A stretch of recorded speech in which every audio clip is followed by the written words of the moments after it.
Hi friends, welcome back to my channel. ನಾನಿವತ್ತು ನಮ್ಮಲ್ಲಿ ಬಸ್ಸಾರು ಮತ್ತು ಸೊಪ್ಪಲ್ಲಿ ಯಾವ ರೀತಿಯಾಗಿ ಮಾಡ್ತೀನಿ ಅಂತ ತಿಳಿಸ್ಕೊಡ್ತಾ ಇದ್ದೀನಿ. ನೋಡಿ, ಈ ರೀತಿಯಾಗಿ ಸೊಪ್ಪನ್ನ ಮೊದಲೇ ಬಿಡಿಸಿ ಇಟ್ಕೊಂಡಿರಬೇಕು. ಮುಂಚೆನೇ ಬಿಡಿಸಿ ಇಟ್ಕೊಳ್ಳೋದ್ರಿಂದ ಸೊಪ್ಪು ತೊಳೆಯೋಕ್ಕೆ ಈಸಿ ಆಗುತ್ತೆ. ನಾನೀಗ ಒಂದು ಬಕೆಟ್ ನೀರಿಗೆ ಒಂದು ಹಿಡಿಯೋಷ್ಟು ಉಪ್ಪು ಹಾಕೋತಾ ಇದ್ದೀನಿ. ಸೊಪ್ಪು ಹಾಕ್ತಿದ್ದೀನಿ. ನೋಡಿ, ಈ ರೀತಿಯಾಗಿ ಬಿಡಿಸ್ಕೊಂಡು ಇಟ್ಕೊಂಡಿರಬೇಕು. ಸೊಪ್ಪನ್ನ ನೀರಲ್ಲಿ ತೊಳಿಬೇಕಾದ್ರೆ ಸೊಪ್ಪನ್ನ ಕಟ್ ಮಾಡ್ಕೊಂಡು ತೊಳಿಬಾರ್ದು ಫ್ರೆಂಡ್ಸ್, ಯಾಕಂದರೆ ನೀರಿಂದ ಸೊಪ್ಪನ್ನ ತೆಗಿಬೇಕಾದ್ರೆ ಟೈಮ್ ವೇಸ್ಟ್ ಆಗುತ್ತೆ. ಈ ರೀತಿ ಕ್ಲೀನ್ ಮಾಡೋದ್ರಿಂದ ಟೈಮು ಸೇವ್ ಆಗುತ್ತೆ. ಟೈಮ್ ಇದ್ದರೆ ಒಂದು 5 ನಿಮಿಷ ಉಪ್ಪಿನ ನೀರಲ್ಲಿ ನೆನೆ ಹಾಕಿ ಸೊಪ್ಪನ್ನ. ಸೊಪ್ಪಲ್ಲಿ ಮಣ್ಣಿನ ಅಂಶ ಜಾಸ್ತಿ ಇರುತ್ತೆ, ಚೆನ್ನಾಗಿ ಕ್ಲೀನ್ ಆಗಿಲ್ಲ ಅಂದರೆ ತಿನ್ನೋಕ್ಕಾಗಲ್ಲ. ನೋಡಿ, ಒಂದು 5 ನಿಮಿಷ ಹಿಂಗೆ ನೆನೆ ಹಾಕಿ. ಕೆಲವ್ರಿಗೆ ಇದ್ರ ಬಗ್ಗೆ ಗೊತ್ತಿರುತ್ತೆ, ಇನ್ನು ಕೆಲವ್ರಿಗೆ ಗೊತ್ತಿರಲ್ಲ. ಸೊ ಅದಕ್ಕೆ ಸ್ವಲ್ಪ ಡೀಟೇಲ್ಡ್ ಆಗಿ ಹೇಳ್ತಾ ಇದ್ದೀನಿ. ನೋಡಿ, ಈ ರೀತಿ ಚೆನ್ನಾಗಿ ಕ್ಲೀನ್ ಮಾಡಿಕೊಂಡು ನೀವು ಇದಕ್ಕೆ ಬೇಕಾದರೆ ಒಂದು ಹಿಡಿಯೋಷ್ಟು ರಾಗಿ ಹಸಿಟ್ಟು ಕೂಡ ಹಾಕ್ಕೊಂಡು ಕ್ಲೀನ್ ಮಾಡ್ಬೋದು. ತುಂಬ ಚೆನ್ನಾಗಿ ಕ್ಲೀನ್ ಆಗುತ್ತೆ. ನೋಡಿ, ನಾನು ಯಾವ ರೀತಿಯಾಗಿ ವಾಶ್ ಮಾಡ್ತಿದ್ದೀನಿ ಅಂತ. ನೋಡಿ, ಈ ರೀತಿ ಕ್ಲೀನಾಗಿ ವಾಶ್ ಮಾಡ್ಕೋಬೇಕು. ಮತ್ತು ಲೇಯರ್ ಮೇಲಿಂದ ಮಾತ್ರ ಅಷ್ಟೇ ಸೊಪ್ಪು ತೆಗಿಬೇಕು, ಯಾಕಂದರೆ ಕೆಳಗಡೆ ಮಣ್ಣಿನ ಅಂಶ ಹೋಗಿರುತ್ತೆ. ನೋಡಿ, ಈ ಥರ ಮೇಲಿಂದ ಮಾತ್ರ ಲೇಯರ್ ಅಷ್ಟೇ ತೆಗಿಬೇಕು ಸೊಪ್ಪುದು. ನೀವು ನೋಡಿ ಇವಾಗ ಎಷ್ಟು ಮಣ್ಣು ಬಂದಿರುತ್ತೆ ಅಂತ. ನೋಡಿ, ಮತ್ತು ಫ್ರೆಶ್ ನೀರಿಂದ ತೊಳ್ಕೊತಾ ಇದ್ದೀನಿ ಸೊಪ್ಪನ್ನ ಕ್ಲೀನ್ ವಾಟರಲ್ಲಿ. ನೋಡಿ ಫ್ರೆಂಡ್ಸ್, ನಾವೇನೋ ಸೊಪ್ಪು ಕಟ್ ಮಾಡ್ಕೊಂಡು ವಾಶ್ ಮಾಡ್ತೀವಿ ಅಂದರೆ ತುಂಬ ಕಷ್ಟ ಆಗುತ್ತೆ ತೆಗಿವಾಗ. ಸೊಪ್ಪು ಈಸಿಯಾಗಿ ಸಿಗಲ್ಲ. ಪಾತ್ರೆಯಲ್ಲಿ ನೋಡಿ ಮಣ್ಣಿನ ಅಂಶ ಇಲ್ಲ, ಫುಲ್ ಕ್ಲೀನಾಗಿ ನೀಟಾಗಿ ಕ್ಲೀನಾಗಿದೆ. ಸೊಪ್ಪು ಕ್ಲೀನ್ ಮಾಡೋದ್ರ ಬಗ್ಗೆ ಇನ್ನೂ ಎಷ್ಟೋ ಕೆಲವ್ರಿಗೆ ಗೊತ್ತಿರಲ್ಲ, ಅಂಥವ್ರಿಗಷ್ಟೇ ಇದನ್ನು ಡೀಟೇಲ್ಡಾಗಿ ಹೇಳ್ತಾ ಇದ್ದೀನಿ ಅಷ್ಟೇ. ನೋಡಿ, ಸೆಕೆಂಡ್ ಟೈಮ್ ನೀಟಾಗಿ ಕ್ಲೀನ್ ಮಾಡ್ಕೊತಾ ಇದ್ದೀನಿ. ನೋಡಿ, ಇಷ್ಟು ಕ್ಲೀನಾಗಿ ಸೊಪ್ಪು ಕ್ಲೀನ್ ಆಗಿಲ್ಲ ಅಂದರೆ ಸೊಪ್ಪು ಸಾಂಬಾರು ತಿನ್ನೋಕ್ಕಾಗಲ್ಲ ಮತ್ತು ಸೊಪ್ಪು ಪಲ್ಯನೂ ತಿನ್ನೋಕ್ಕಾಗಲ್ಲ. ಅದರಲ್ಲೊಂಥರ ಮಣ್ಣಿರೋ ಥರನೇ ಅನ್ನಿಸ್ತಿರುತ್ತೆ. ಇಷ್ಟು ಕ್ಲೀನಾಗಿ ಮಾಡ್ಕೊಂಡು ತಿಂದು ನೋಡಿ, ನಿಮಗೆ ತುಂಬ ಇಷ್ಟ ಆಗುತ್ತೆ.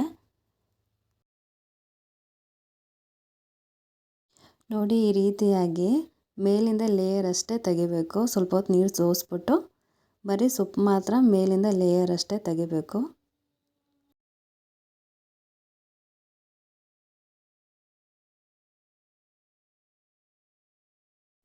ಸೆಕೆಂಡ್ ಟೈಮ್ ವಾಟರ್ ನೋಡಿ, ಮಣ್ಣೇ ಇಲ್ಲ, ಅಷ್ಟು ಕ್ಲೀನ್ ಆಗಿದೆ. ಕ್ವಿಕ್ಕಾಗಿ ಈ ಥರ ಮಾಡ್ಕೊಬೋದು. ನಿಮ್ಗಿನ್ನೂ ಸ್ಯಾಟಿಸ್ಫ್ಯಾಕ್ಷನ್ ಬೇಕಂದರೆ ಇನ್ನೂ ಒಂದು ಸತಿ ಬೇಕಂದರೆ ವಾಶ್ ಮಾಡ್ಕೊಬೋದು. ನೋಡಿ, ಸೆಕೆಂಡ್ ಟೈಮ್ ವಾಟರಲ್ಲಿ ತೊಳೆದಿರೋ ನೀರು ಎಷ್ಟು ಕ್ಲೀನಾಗಿದೆ.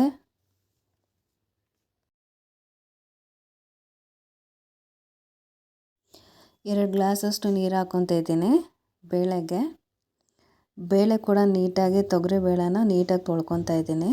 ಅದಕ್ಕೆ ಕಡಲೆ ಮತ್ತು ಹೆಸರು ಕಾಳು ಒಂದು 5 ನಿಮಿಷ ನೆನೆಸಿಟ್ಕೊಂಡಿದ್ದೆ, ಅದ್ರ ಜೊತೆಗೆ ಹಾಕಿ ಮಿಕ್ಸ್ ಮಾಡಿ ಅದನ್ನು ಒಂದು 2 ಟೈಮ್ಸ್ ನೀಟಾಗಿ ತೊಳ್ಕೊತಿದ್ದೀನಿ.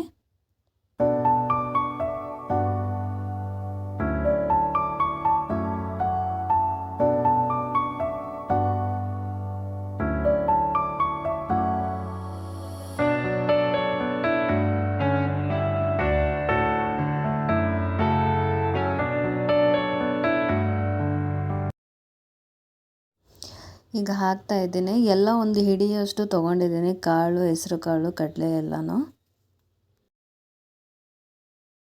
ಅದೊಂದು 10 ನಿಮಿಷ ಬೆಂದಮೇಲೆ ಈ ಥರ ಒಂದು ಲೇಯರ್ ಬರುತ್ತೆ ವೈಟಾಗಿ, ಅದನ್ನು ತೆಗ್ದುಬಿಡ್ಬೇಕು. ಅದೇನು ಚೆನ್ನಾಗಿರಲ್ಲ, ಅದಕ್ಕೆ ಅದನ್ನು ತೆಗ್ದುಬಿಡ್ತೀನಿ.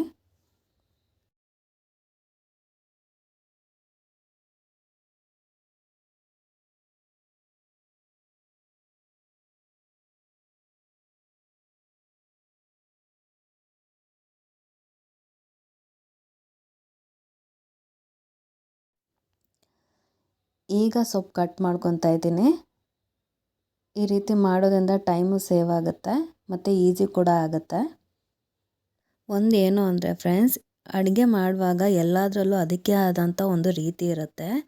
ಅದನ್ನು ನಾವು ಎಷ್ಟು ಈಸಿಯಾಗಿ ತಿಳ್ಕೊತೀವೋ ಅಷ್ಟು ಅಡುಗೆ ಮಾಡೋಕ್ಕೆ ಸುಲಭ ಅಂತ ಅನಿಸುತ್ತೆ. ಅದೇ ಅಡುಗೆಯಲ್ಲಿ ಮೇಯ್ನ್ ಅಂದರೆ. ಅದಕ್ಕೆ ಆದಷ್ಟು ಎಷ್ಟು ಈಸಿಯಾಗಿ ಆಗುತ್ತೋ ಅಷ್ಟು ಈಸಿ ವೇನ ನಾವು ತಿಳ್ಕೊಂಬಿಡ್ಬೇಕು. ಆವಾಗ ಅಡುಗೆ ಕ್ವಿಕ್ಕಾಗಿ ಮಾಡಿಬಿಡ್ಬೋದು. ಸೊಪ್ಪು ಹೆಚ್ಚಾಗಿ ತಿನ್ನೋದ್ರಿಂದ ತುಂಬಾ ಬೆನಿಫಿಟ್ ಇದೆ. ವೆಯ್ಟ್ ಲಾಸ್ಗೆ ಹೆಲ್ಪ್ ಆಗುತ್ತೆ, ಮತ್ತು ರೋಗ ನಿರೋಧಕ ಶಕ್ತಿ ಹೆಚ್ಚಾಗುತ್ತೆ, ಮತ್ತು ಫೇರ್ ಆಗ್ತೀವಿ, ಮತ್ತು ಟ್ಯಾನ್ ಕಮ್ಮಿ ಆಗುತ್ತೆ. ಅಟ್ಲೀಸ್ಟ್ ವೀಕಲ್ಲಿ ಟ್ವೈಸ್ ಆದ್ರೂ ಇದನ್ನು ಯೂಸ್ ಮಾಡಿ ತಿನ್ನೋದ್ರಿಂದ ತುಂಬಾ ಬೆನಿಫಿಟ್ ಇದೆ, ಆರೋಗ್ಯಕ್ಕೆ ತುಂಬಾ ಒಳ್ಳೆಯದು ಸೊಪ್ಪು. ಈಗ ಸೊಪ್ಪು ಹಾಕೋತಾ ಇದ್ದೀನಿ. 1 ಹಿಡಿಯಷ್ಟು ಉಪ್ಪು ಹಾಕ್ಕೊತಾ ಇದ್ದೀನಿ. ನಿಮಗೆ ಎಷ್ಟು ಬೇಕೋ ಅಷ್ಟು ಅಂದಾಜು ಮೇಲೆ ಹಾಕ್ಕೊಳ್ಳಿ.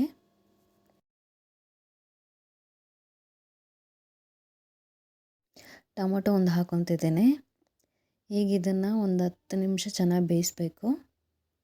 ಈಗ ಮಸಾಲೆ ರುಬ್ಬಕ್ಕೆ ಹುಣಸೆಹಣ್ಣು ತೊಗೊಂಡಿದ್ದೀನಿ ಸ್ವಲ್ಪ. ಇದನ್ನು ಸ್ವಲ್ಪ ತೊಳೆದು ಎತ್ತಿಟ್ಕೋಬೇಕು. ಸೊಪ್ಪು ಬೇಯೋ ಟೈಮಲ್ಲೇ ಇದೆಲ್ಲ ಮುಂಚೆನೇ ರೆಡಿ ಮಾಡಿ ಇಟ್ಕೊಂಡ್ಬಿಡ್ಬೇಕು.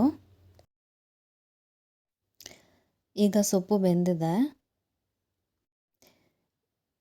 ಈಗ ಟೊಮೊಟೊ ಎತ್ಕೊಂಡ್ಬಿಡ್ಬೇಕು. ಬೆಂದಿದೆ, ಸಪ್ರೇಟಾಗಿ ಎತ್ಕೋಬೇಕು ಇದನ್ನು.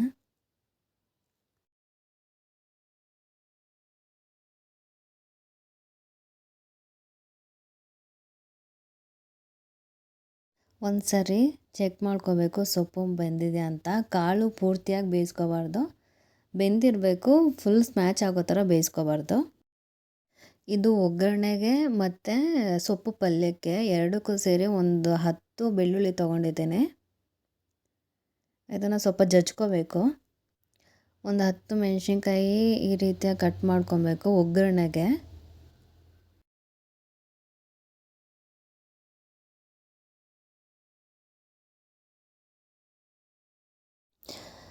ಒಂದು 2 ಸ್ಪೂನಷ್ಟು ಎಣ್ಣೆ ಹಾಕಿದ್ದೀನಿ. ಒಂದು 1/4 ಸ್ಪೂನಷ್ಟು ಸಾಸಿವೆ ಹಾಕೋತಾ ಇದ್ದೀನಿ. ಮತ್ತು ಸ್ವಲ್ಪ ಜೀರಿಗೆ, ಒಂದು 4-5 ಕಾಳು ಮೆಣಸು,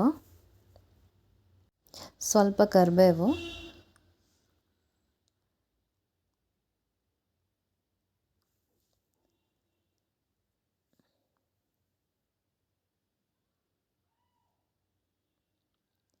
ಒಂದು ಸ್ವಲ್ಪ ಮೆಣಸಿನ್ಕಾಯಿ. ಆಯಿಲಲ್ಲಿ ಮೆಣ್ಸಿನ್ಕಾಯನ್ನ ಈ ರೀತಿ ಹಾಕಿ ಚೆನ್ನಾಗಿ ಬಾಯ್ಲ್ಡ್ ಮಾಡೋದ್ರಿಂದ, ಚೆನ್ನಾಗಿ ಬೇಯಿಸೋದ್ರಿಂದ ಗ್ಯಾಸ್ಟ್ರಿಕ್ ಆಗೋದಿಲ್ಲ ಮತ್ತು ಎದೆ ಉರಿ ಆ ಥರ ಎಲ್ಲ ಆಗೋದಿಲ್ಲ. ಅದಕ್ಕೆ ಚೆನ್ನಾಗಿ ನೋಡಿ ಈ ರೀತಿಯಾಗಿ ಚೆನ್ನಾಗಿ ಮೆಣಸಿನ್ಕಾಯಿನ ಎಣ್ಣೆಯಲ್ಲಿ ಬೇಯಿಸ್ಬಿಡ್ಬೇಕು. ಆವಾಗ ಗ್ಯಾಸ್ಟ್ರಿಕ್ಕು ಮತ್ತು ಎದೆ ಉರಿ ಆ ಥರ ಪ್ರಾಬ್ಲಮ್ ಆಗೋಲ್ಲ.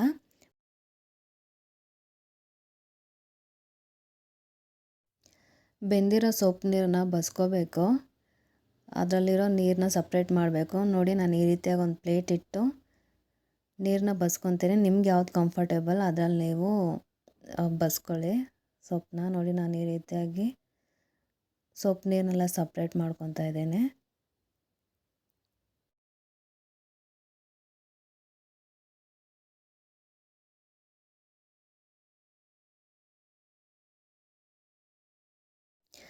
ಈಗ ಸೊಪ್ಪನ್ನ ಒಂದು ಪ್ಲೇಟಲ್ಲಿ ಹಾಕ್ಕೊಂಡು ಆರಿಸ್ಕೊಬೇಕು ಸೊಪ್ಪನ್ನ.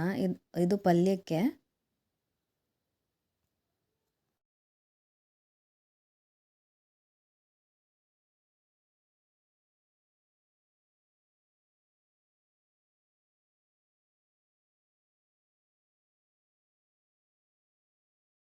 ಇನ್ನೂ ಬೇಗ ಸೊಪ್ಪು ಆರಬೇಕಂದ್ರೆ ನೋಡಿ ಈ ಥರ ಒಂದು ಬೌಲಲ್ಲಿ ಕೋಲ್ಡ್ ವಾಟರ್ ಹಾಕಿ ಈ ರೀತಿ ಇಡೋದ್ರಿಂದ ಬೇಗ ಸೊಪ್ಪು ತಣ್ಣಗಾಗುತ್ತೆ, ಅಂದರೆ ಬೇಗ ಆರುತ್ತದು. ಈಗ ಮಸಾಲಾಗೆ ಒಂದು ಮಿಕ್ಸಿ ಜಾರ್ಗೆ ಒಂದು ಬೌಲಷ್ಟು ತೆಂಗಿನಕಾಯಿ ಹಾಕ್ಕೊತಾ ಇದ್ದೀನಿ.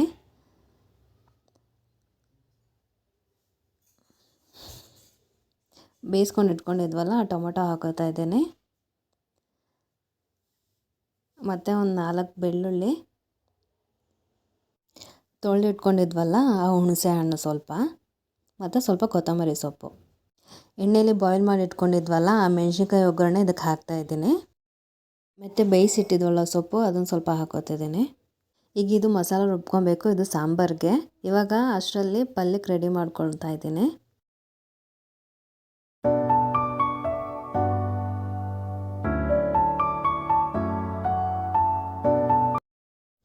ಸೊಪ್ಪು ಪಲ್ಯಕ್ಕೆ ಒಂದು ಈರುಳ್ಳಿ ಮತ್ತು ಒಣಗಿರೋ ಮೆಣಸಿನ್ಕಾಯಿ ಒಂದು 5 ತೊಗೊಂಡಿದ್ದೀನಿ, ಒಂದು 5 ಬೆಳ್ಳುಳ್ಳಿ ಮತ್ತು ಸ್ವಲ್ಪ ಕರಿಬೇವು ಸೊಪ್ಪು.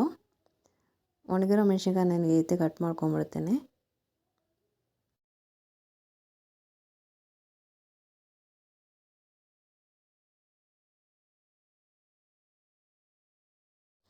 ಆಲ್ರೆಡಿ ಆಳ್ಸೋಕೆ ಇಟ್ಟಿದ್ವಲ್ಲ ಸೊಪ್ಪನ್ನ, ನೋಡಿ ಅದ್ರಲ್ಲಿ ನೀರಿನ ಅಂಶ ಇರುತ್ತೆ. ಪಲ್ಯ ಮಾಡಬೇಕಾದ್ರೆ ಸೊಪ್ಪಲ್ಲಿ ನೀರು ಇರಬಾರ್ದು, ಅದನ್ನು ನೀಟಾಗಿ ಹಿಂಡ್ಕೋಬೇಕು ಸೊಪ್ಪು ನೀರು ಇರಬಾರ್ದು. ಅದಕ್ಕೆ ಈ ರೀತಿಯಾಗಿ ಕೈಯಲ್ಲೇ ನಾನು ನೀಟಾಗಿ ಹಿಂಡ್ಕೋತಾ ಇದ್ದೀನಿ ಸೊಪ್ಪನ್ನ.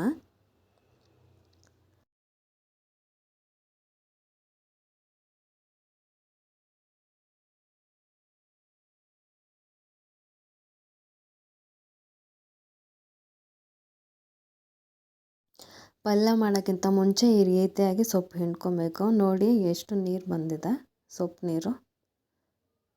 ಈ ಥರ ಇರಬಾರ್ದು. ಸೊಪ್ಪು ಪಲ್ಯ ಮಾಡಬೇಕಾದ್ರೆ ಈ ಥರ ನೀಟಾಗಿ ಹಿಂಡ್ಕೊಂಬಿಡ್ಬೇಕು.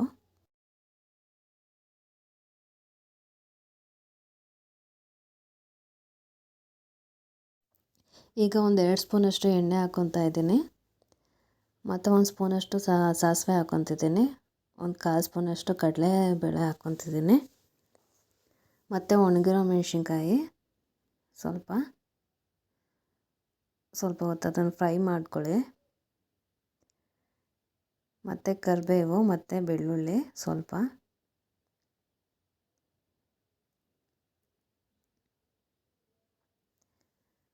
ಒಂದು ಈರುಳ್ಳಿ ಹಾಕ್ಕೊತಿದ್ದೀನಿ.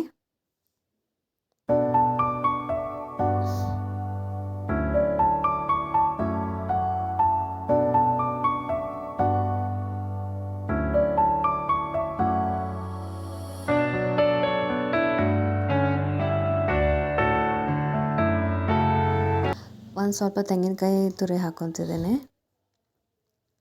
ಈ ಥರ ಸೊಪ್ಪು ಪಲ್ಯಗಳಲ್ಲಿ ಈರುಳ್ಳಿನ ಗೋಲ್ಡನ್ ಕಲರ್ ಬರೋವರೆಗೂ ಬೇಯಿಸ್ಬೇಕು ಅಂತ ಏನಿಲ್ಲ, ಒಂದು ನಾರ್ಮಲಾಗಿ ಬೇಯಿಸ್ಕೊಂಡ್ರೆ ಸಾಕು. ಈಗ ಬೇಯಿಸ್ಕೊಂಡಿರೋ ಸೊಪ್ಪು ಹಾಕ್ಕೊತಾ ಇದ್ದೀನಿ. ಹಾಕ್ಕೊಂಡು ಈ ರೀತಿಯಾಗಿ ನೀಟಾಗಿ ಮಿಕ್ಸ್ ಮಾಡಬೇಕು.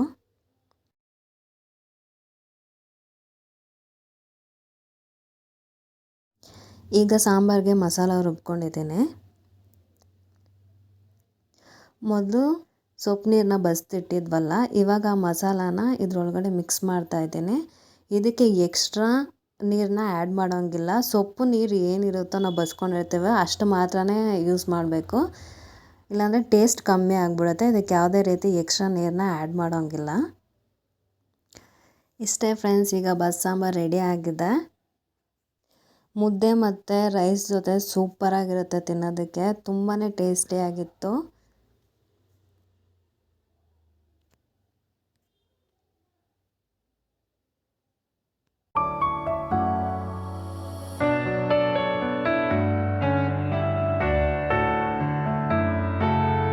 ಐ ಹೋಪ್ ಈ ವಿಡಿಯೋ ನಿಮ್ಗೆ ಇಷ್ಟ ಆಗಿದೆ ಅಂತ ಅಂದ್ಕೊತೀನಿ. ಎಷ್ಟು ಕ್ವಿಕ್ಕಾಗಿ ಆಗುತ್ತೋ ಅಷ್ಟು ಕ್ವಿಕ್ಕಾಗಿ ಹೇಳಿದ್ದೀನಿ, ಈಸಿಯಾಗಿ ಹೇಳಿದ್ದೀನಿ ಅಂತ ಅಂದ್ಕೊತೀನಿ. ನಿಮ್ಗೆ ಈ ವಿಡಿಯೋ ಇಷ್ಟ ಆಗಿದೆ like, share, comment and subscribe to my channel. ನೀವು ನನ್ನ ಚಾನಲ್ನ ಸಬ್ಸ್ಕ್ರೈಬ್ ಮಾಡೋದ್ರಿಂದ ನಾನು ಮಾಡೋ ವಿಡಿಯೋದ ಫಸ್ಟ್ ನೋಟಿಫಿಕೇಷನ್ ನಿಮಗೆ ಬರುತ್ತೆ. ನೆಕ್ಸ್ಟ್ ವಿಡಿಯೋದೊಂದಿಗೆ ಸಿಗ್ತೀನಿ. Till then take care.